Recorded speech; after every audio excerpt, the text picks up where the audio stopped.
If you follow the GTD Getting Things Done methodology, one of the things you learn is that you shouldn't use artificial deadlines when setting up your task list.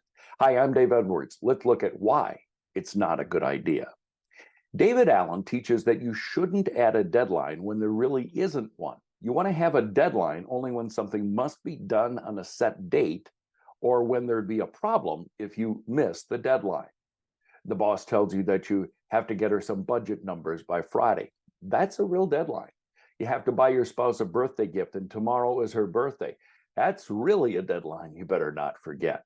But when you want to update your LinkedIn page, that's something that might be important, but really doesn't have a deadline. It's time to look at your investment portfolio. That's important to do, but doesn't really have a deadline. Some people are tempted to add a fake due date so that the item gets your attention and you complete that item sooner rather than later. I asked David Allen once how you should approach priority items if you don't force a deadline or rank them 1, 2, 3. He said that's why your weekly review is so important, because it forces you to recognize important items on a weekly basis. You can also think about context. Do you need a computer, or is this an outdoor chore?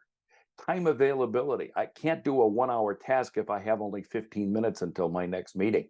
Then I ask myself, when I look at my long list, what seems the most important? You can also ask yourself, what's the value in getting this done? And what's the risk if I don't? Sooner or later, prioritizing what needs to be done will become second nature to you. I'm Dave Edwards. Do you recognize this person? What about this guy? Or her? Do they remind you of someone that you work with? Not everyone is easy to work with or manage.